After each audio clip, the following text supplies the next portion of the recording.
Belal Muhammad has fired back at Islam Makhachev for waiting on the outcome of his fight with Jack Della Maddalena. Belal made it clear that Islam's in for a long wait, because he's not planning on losing. Confident and locked in, Belal warned the lightweight champ that he's wasting time expecting an upset. He also hinted at what could come next if he beats JDM, naming Kamaru Usman and Joaquin Buckley as most likely next opponents. And let's be real, even if Belal were to slip up and Islam moves up to beat Jack Della, the matchups waiting for Makhachev at 170 are absolutely insane. You've got killers like Shavkat Rakhmonov, a still dangerous Kamaru Usman, and not to mention, Belal would still be in the mix. All of them top-tier championship caliber fights. The welterweight division right now is stacked with names that bring violence and credibility, but as loaded as it is, the one matchup that truly breaks the internet is Islam versus Ilia Topuria. It's got everything: pound for pound implications, stylistic chaos, undefeated swagger, and two champions on a collision course. Even in a division full of elite contenders, that's the fight fans would be all over.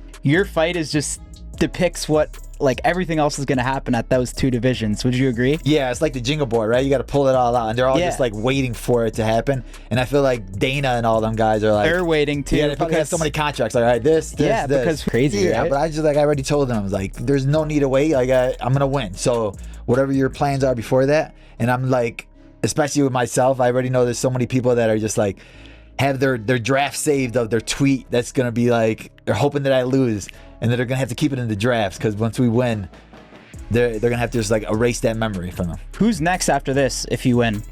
Honestly, out of all of them, I think Sean Brady probably had the best performance, like beating Leon Edwards like that, finishing him. He looked the best, but obviously I finished him. I mean, I think he's earned it, like he's gotten there, but like if Usman goes out there and he gets a big finish against Buckley, or even if Buckley gets a big finish, beating Usman and Kobe back to back, I think that would put him ahead of everybody else. He's gotten there, but like if Usman goes out there and he gets a big finish against Buckley, or even if Buckley gets a big finish, beating Usman and Kobe back to back, I think that would put him ahead of everybody else. Reinier de Ridder is aiming for the top. In a recent appearance on Submission Radio, the former ONE FC double champion opened up about his potential fight with Sean Strickland and how he believes their styles would clash inside the octagon. He also shared early thoughts on a potential title clash with Dricus Du Plessis, praising the champ's unorthodox style. Having trained with both Khamzat and DDP, de Ridder sided with the South African in his prediction. After his stunning win over Bo Nickel, where he didn't just survive the wrestling but even won some grappling exchanges, de Ridder's stock soared. Fans love the guy's personality, but it's his unique style. He brings a rare mix of traditional martial arts movement and smothering ground control, a combo that's got fans calling him the dark horse of the division. With slick submissions, unpredictable timing, and a mindset built for chaos, Reinier de Ridder might just be the next big thing at 185. What's Rainier's ceiling at middleweight? How does he match up with the likes of Sean Strickland? Leave your comments below. So got to be safe for the jab and the front kick he's going to be throwing out there. The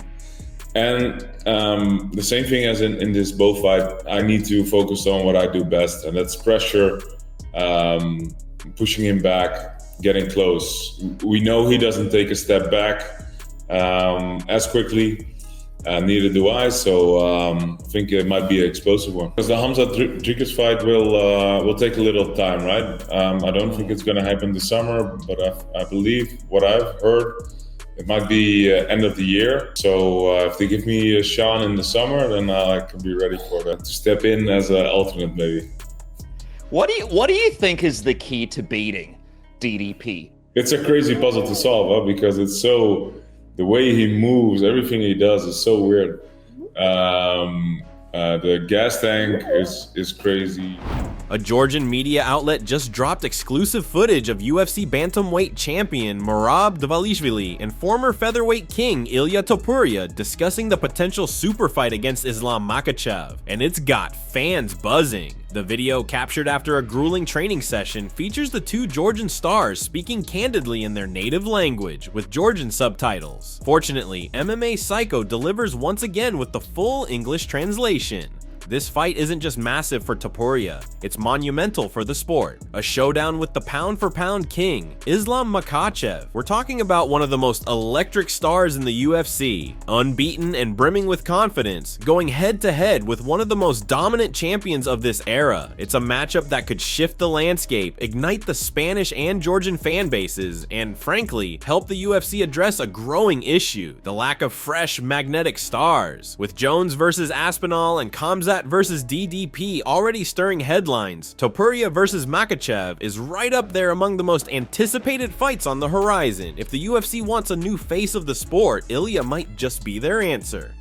Your boxing is super high level, man. When you end your combinations with body shots, it's gonna be super hard for him to shoot a takedown on you. He's a humble guy, I've spoken to him, and he doesn't seem like a bad dude at all. He's beaten some great opponents, but realistically, he hasn't faced anyone like you, brother. You've got boxing, wrestling, jiu-jitsu, you have everything. Your competitiveness and fearlessness will make a big difference in that fight, in my opinion. The fact that you're unfazed by him being this great champion everyone talks about.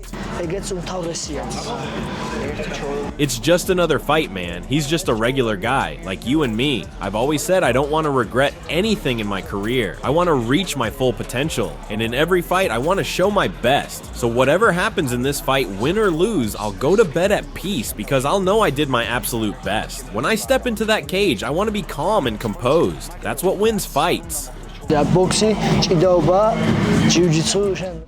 Dricus Du Plessis responds to Khamzat Chimaev's intense warning ahead of their title fight. Khamzat recently stirred up controversy with a chilling statement, saying he's prepping for murder as he eyes a showdown with the middleweight champ. Dricus fired back on social media, mocking Khamzat's choice of words. Wow, that's the first time I've heard that one. Shakespeare in the house. The South African clearly isn't losing sleep over Chimaev's threats. While Khamzat turns up the chaos and intensity, DDP continues to play it cool, confident in his own dominant run. With both men undefeated in the UFC, this is shaping up to be one of the most heated and unpredictable matchups the division has seen in years. Khamzat thrives on fear and domination, DDP thrives on pressure and proving people wrong, and the animosity is real. Skill-wise, Khamzat's combination of technical wrestling and raw strength poses a serious threat to the South African, who may not be a grappling specialist but stands out with elite endurance and an ability to thrive in chaos. But once the fight goes beyond the second round, Khamzat's momentum usually starts to fade. What are your predictions for this fight? Can Chimaev dethrone DDP? Leave your comments below.